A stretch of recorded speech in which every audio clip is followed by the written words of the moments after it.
Damos nuevamente la bienvenida a la doctora María Daniela López Luise, quien desarrollará la segunda parte de su disertación en las áreas computación lingüística, robots conversacionales, procesamiento del lenguaje, diálogos automáticos, navegación inteligente, sistemas inteligentes. Bueno, gracias, se escucha bien, ¿no? Bueno, ayer estuve hablando con varios de ustedes y bueno, se surgió el tema de ingeniería en qué se podía aplicar. Creo que hoy vamos a ver una de las áreas raras de la ingeniería, bastante avanzada, muy de moda con este tema de empezar a interactuar el hombre, la máquina de una manera distinta. Más o menos la idea es que uno puede aplicar las ingenierías en todas las áreas prácticamente del conocimiento. El tema es cómo, y ahí es donde está el aporte original de cada uno. Hoy lo que les voy a dar es un área que requiere bastante conocimiento del habla, del idioma. El área se llama computación lingüística, es una de las más pujantes en este momento en todo lo que es web. A nivel internacional, manejo de documentos, de grandes colecciones de documentos. Vamos a hablar de lo que es un robot conversacional, que no es un robot de hardware, no lo van a ver caminando. Es un robot de software, lo que es el procesamiento del lenguaje, las implicancias y los diálogos automáticos. Aunque parezca mentira, esto es algo de avanzada y no está totalmente resuelto, así que es un área bíblica, podemos decir. Bien. Empecemos con la computación lingüística. Como les decía, es un área de especialidad, muy poca gente se atreve en este área, y la sencilla razón es que uno tiene que saber de lingüística. Uy, pero yo me dediqué a la ingeniería. Bueno, hay algunos locos que además nos gusta también la parte del idioma, el estudio de la filosofía de los idiomas, el por qué razonamos, cómo razonamos, cómo hacemos nosotros para entender la palabra de otra persona que está hablando nuestro mismo idioma y a lo mejor la pronunciación es distinta, entonces no es un problema de vibración de ondas, ni de frecuencias, ni de amplitud. O a lo mejor está diciendo algunas palabras que yo en mi barrio no las digo y sin embargo lo entiendo. Bueno, todo ese tipo de cosas las estudia la computación lingüística. Se toma el trabajo de agarrar la producción oral, lo que nosotros hablamos, lo que nosotros escuchamos, la producción escrita, ¿sí? Todos los textos escritos, y todo lo que es la transformación de uno en otro, ¿sí? Por ejemplo, la transcripción automática. ¿Alguien sabe lo que es la transcripción automática? Bueno, es cuando yo voy hablando y su mensaje será automáticamente convertido gracias a la empresa que no voy a reproducir, me van a tener que pagar para que diga el nombre, y aparece un mensaje de texto con lo que yo acabo de decir. Aunque les parezca mentira, se les parece una pavada. Si yo digo hola, muy difícil no debe ser. Porque yo no digo hola, ahí sí, con un tono, con una vibración, que a lo mejor con una cadencia, con una velocidad que no es la misma que la de otra persona, que a lo mejor está en Jujuy, u otra que está en Ushuaia. Y esas diferencias no son triviales a nivel de computación. La transformación automática de algo oral en algo escrito requiere además que el sistema maneje un concepto llamado fonema, que es ese sonido que suena distinto cuando yo digo exactamente la misma palabra escrita. Eso es transcripción. Y también tenemos la producción automática. Por ejemplo, habrán visto, imagino la mayoría tiene Windows instalado, que hay una especie de una interfaz que es para ciegos, en donde uno va pasando el mouse y le dice abrir ventana, cerrar ventana. Algunos me dicen que sí. Bueno, yo he tenido la suerte de poder interactuar con ciegos que usan estos sistemas y la verdad les ayudan mucho. Pero hay ciertas cosas que uno ve en ese lenguaje visual. Por ejemplo, estoy así, de pronto pasé el mouse y vi 3 carpetas en vez de una, que un ciego no lo ve. Y esa es toda un área virgen de esta producción oral a partir de lo visual. ¿sí? Aunque a ustedes les parezca mentira, la lengua, la comunicación, no es solamente las palabras, no son solamente los sonidos, son los gestos, es el contexto. Entonces, todo eso lo tratamos de trabajar acá, ya sea de input o de output. ¿Saben? Es un área muy compleja, requiere de conocimientos de física, estadística, de lingüística.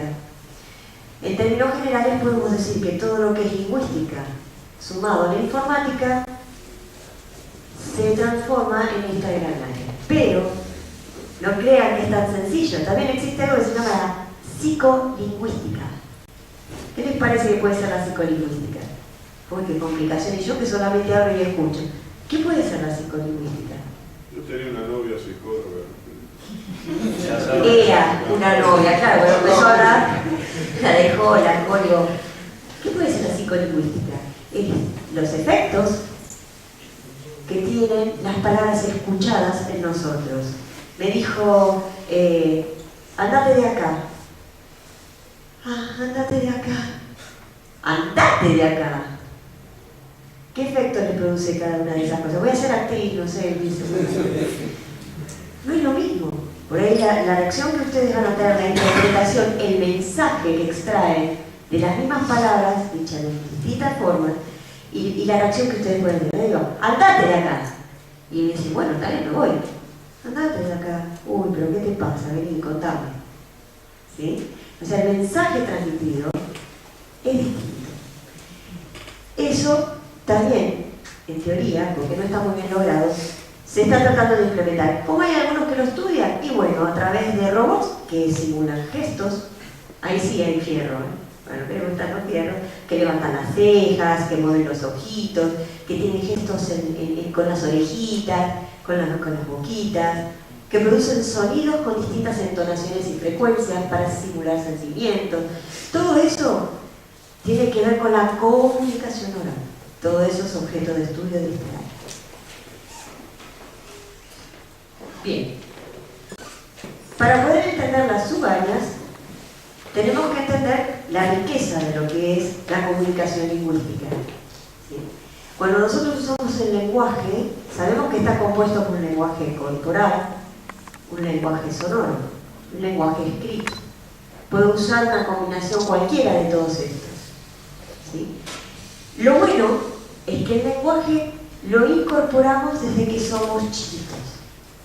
No voy a hablar de Titina y de todo lo demás que se habló ayer, pero está en base, conectado con este tema de que cuando uno es bebé, el primer lenguaje que tiene no es el leído, tampoco es el hablado.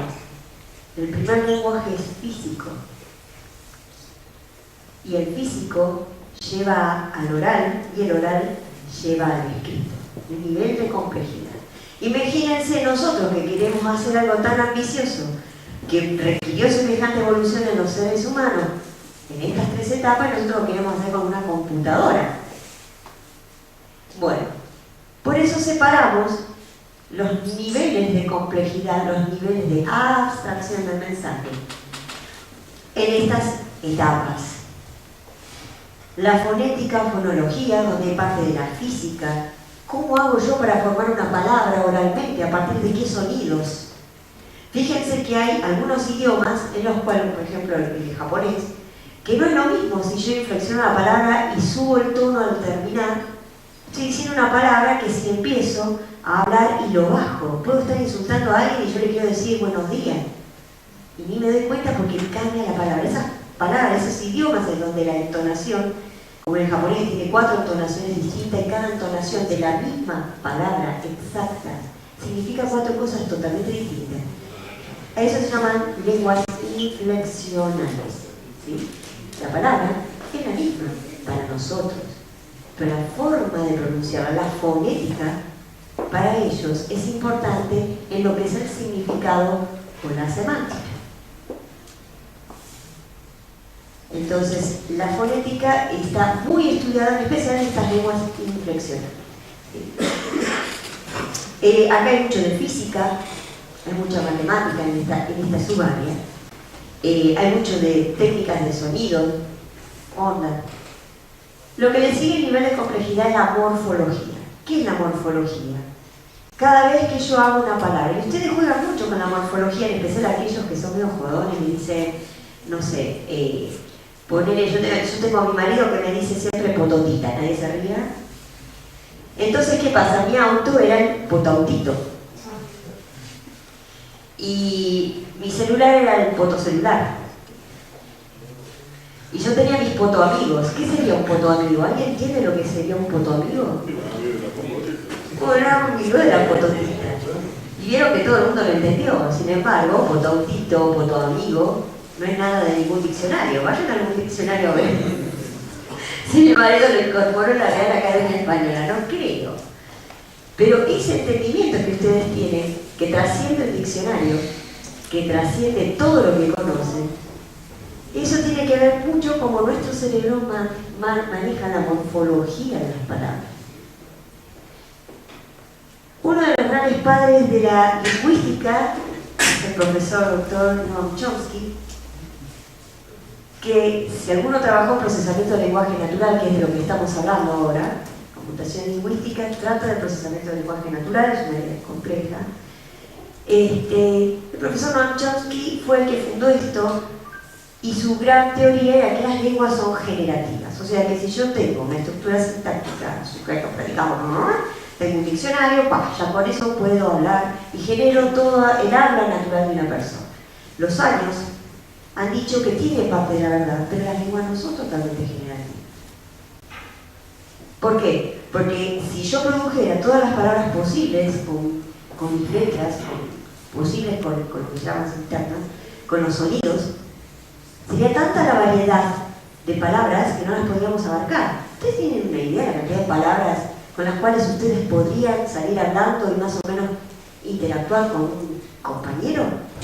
Cantidad mínima. Sí. No usamos casi nada del diccionario, cada vez usamos menos, lo cual no significa que esté mal. Es una forma de uso del lenguaje que se adapta a la realidad de cada sociedad. Bueno, la verdad es que todo esto trasciende el concepto generativo.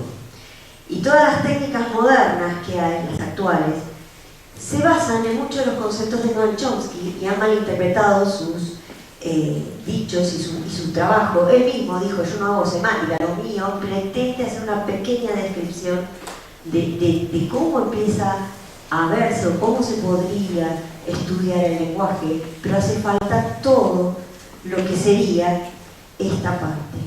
Hoy por hoy seguimos adoleciendo de capacidad de poder procesar esa última parte del listado que les estuve manejando. Lo que yo les traigo hoy es una teoría que yo he desarrollado desde hace como unos 10 años, que se llama Wavelengths morfosintácticas, que es una alternativa de esta explicación chomskiana de la generación del lenguaje.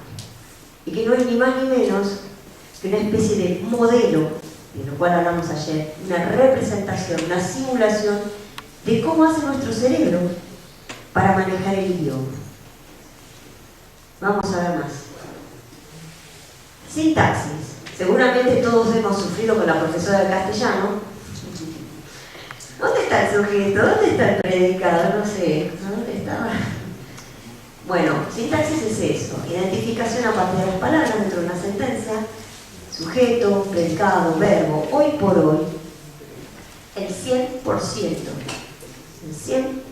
de todas las técnicas de procesamiento del lenguaje pasan por la sintaxis. ¿Escucharon alguna vez la palabra tagging o etiquetado? Algunos sí. Bueno, esa es la moda, popstar. ¿Qué hacen? Agarran cualquier cosa escrita que encuentran y dicen, esto es un sustantivo, esto es un verbo, esto es un adjetivo. Lo hace Google, lo hacen los procesadores de texto normales para hacer opinion mining o sentiment analysis. Bueno, sintaxis. No es fácil decir la palabra si es un verbo o si es un sustantivo. ¿Por qué? Porque yo puedo decir, por ejemplo, visto. Puede ser el visto bueno.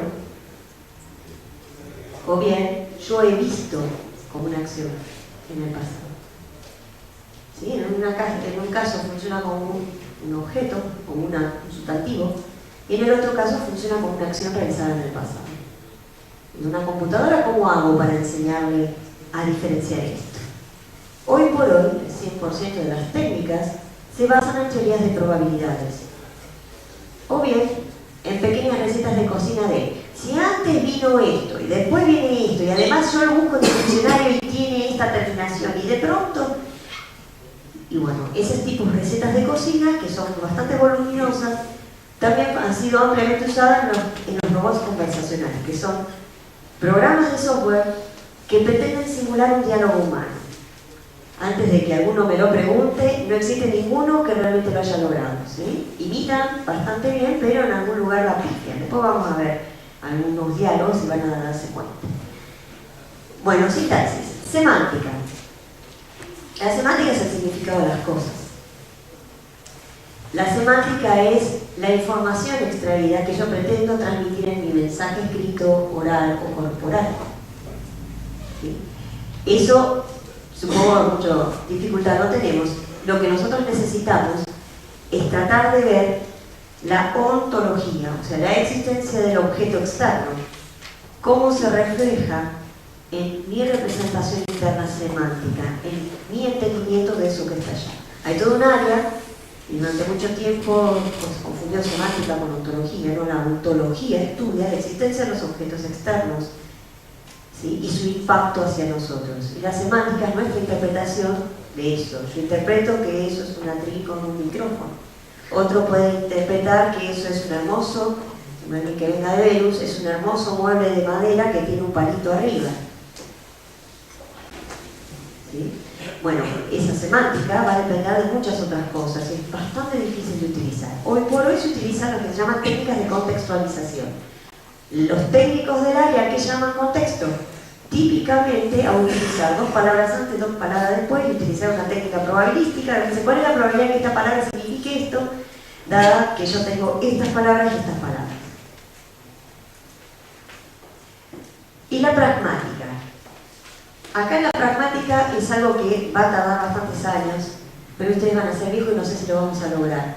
La pragmática es la intencionalidad de nuestro discurso. Por ejemplo, no se preocupe, todavía no explotó nada. No hay corte, no hay inundación, seguimos. Bien, yo puedo decir, ese hombre, para mí, ese hombre es un coliflor. Yo puedo decir, o es como un coliflor. Yo puedo decir eso en el sentido literal, porque yo me lo imagino como el hombre coliflor de la derecha. En realidad no sé si es un coliflor eso o es otra cosa, es un brócoli. Sí, bueno, no importa, el brócoli es más rico para mí, así que bueno, ese hombre es como un brócoli. Bueno, lo puedo interpretar porque lo veo, me lo imagino con un aspecto tipo brócoli, de una forma irónica. O simplemente porque lo digo como una metáfora, un brócoli no puede pensar y yo pienso, extraigo la propiedad de no pensante del brócoli y se la estoy poniendo a esa persona. ¿Sí? Es una metáfora. O bien puede ser literal, el hombre tiene apellido brócoli, es un brócoli, es uno de la familia brócoli. Entonces yo puedo llegar a darle vuelta al lenguaje de distintas formas. Eso se llama polisemia, ¿no? Yo le estoy dando distintos significados, distinta intencionalidad, y esa intencionalidad impacta directamente a nivel de la semántica. Entre la pragmática y la semántica hay algo que se llama nivel del discurso, que es justamente donde entran los chatterbots o bots conversacionales. Bien, dados estos niveles de complejidad, ¿cuál es la estrategia dentro de esta área? Yo tengo que tratar de procesar la información de manera tal, información lingüística, de forma tal de que yo tengo algo contenido en el cerebro, es expresado, es expulsado por afuera de mí hacia alguna cosa, hacia un documento escrito, en forma oral o lo que sea, y para eso tengo que encontrar qué cosas, qué información, qué features tengo que estudiar y cómo estudiarlos. Recuerden que nosotros somos ingenieros. Esto significa que tengo que hacer toda esa subjetividad, llevarlo a vectores, números, procesos, ecuaciones. ¿Y cómo hago eso? Bueno, se llama modelado del lenguaje natural, o, dicho en hermosas palabras complicadas, Natural Language Processing. Bueno, listo, ya lo dije. ¿Quiénes son los que estudian esto? Un montón de gente. Vamos a necesitar psicólogos cognitivos. ¿Por qué? Necesito una teoría antes de hacer un modelo. Un modelo refleja una forma de construir algo. Y esta forma tiene distintas explicaciones. Los psicólogos cognitivos dicen no, porque nosotros cuando éramos chicos nacimos sin ningún tipo de concepto y vamos construyendo los conceptos a medida de la relación de esa secuencia que estudian los psicólogos. Las alteraciones dadas una lesión cerebral, dados problemas psicológicos, también lo estudian los psicólogos cognitivos de la mano de los psicolingüistas. Expertos en lógica. ¿Por qué? Porque cuando yo uso el lenguaje, uso una especie de lógica matemática. ¿Alguien sabe lo que es la lógica matemática? ¿Alguien la usó alguna vez? No. Bueno, es una especie también de intersección entre lo que sería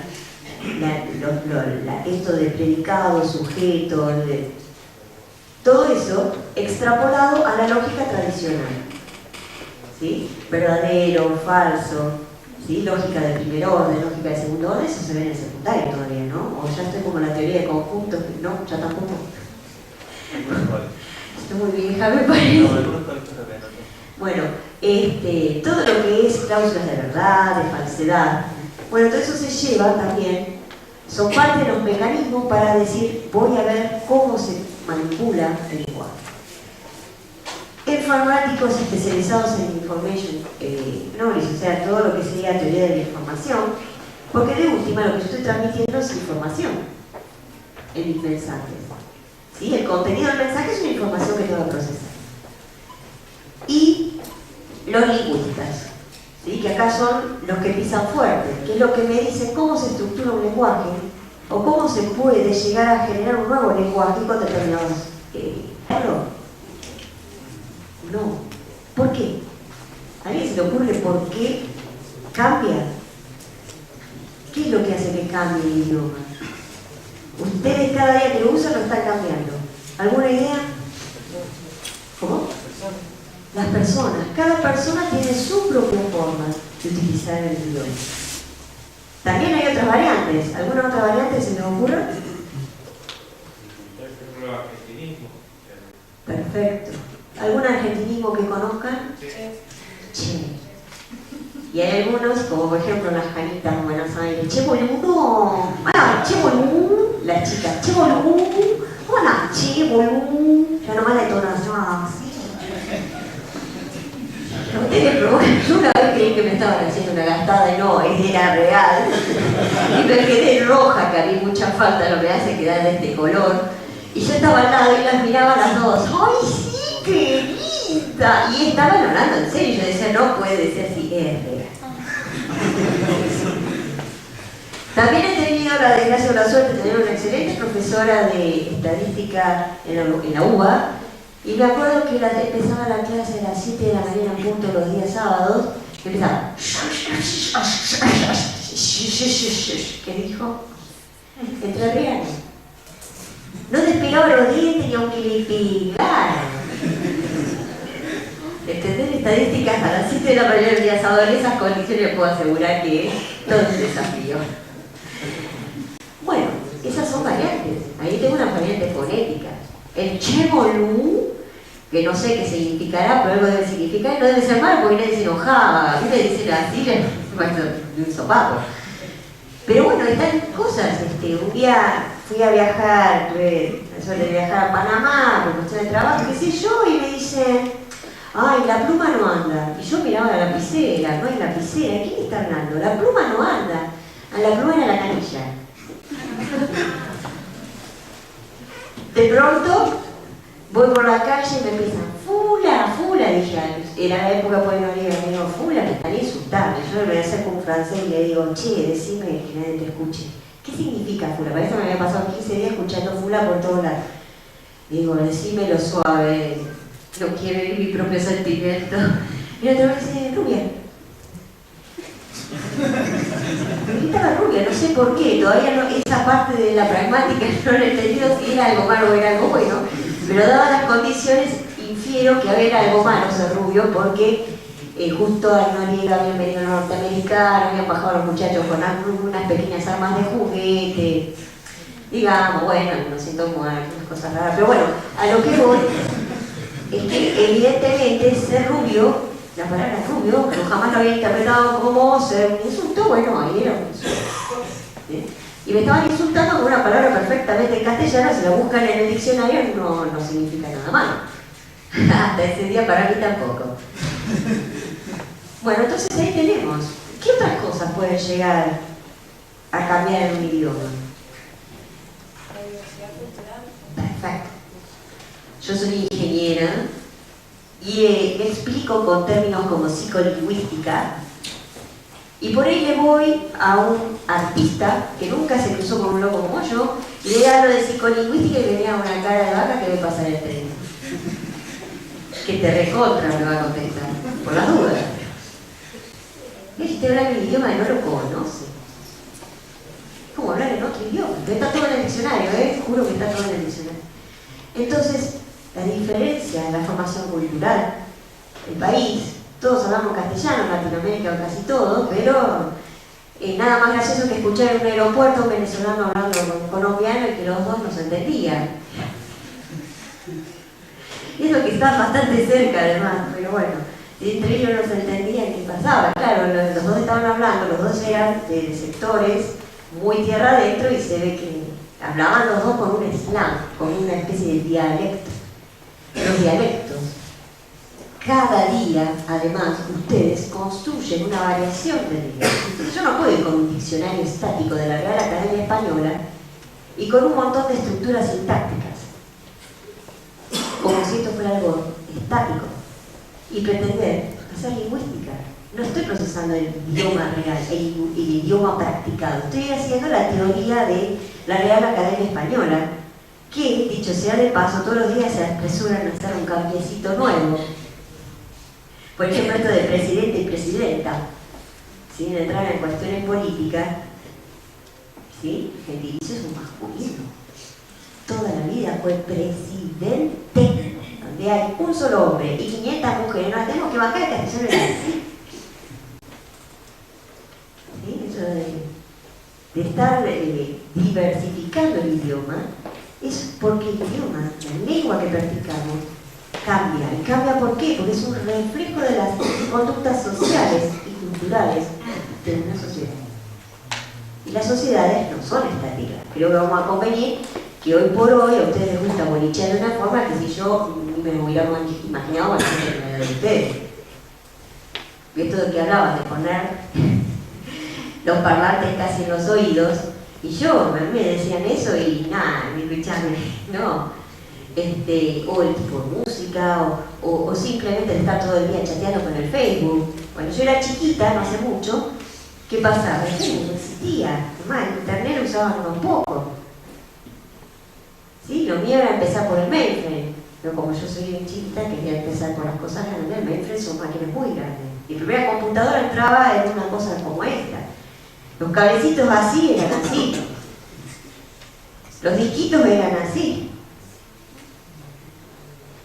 Bueno, todavía hay de esas cosas, pero bueno, a ver, se me dio un medio mal.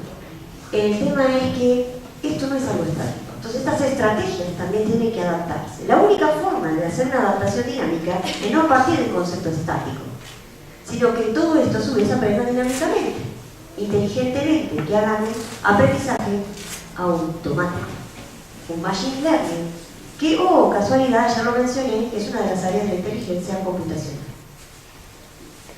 Si alguno quiere arrancar por hacerlo, por favor, en voz baja.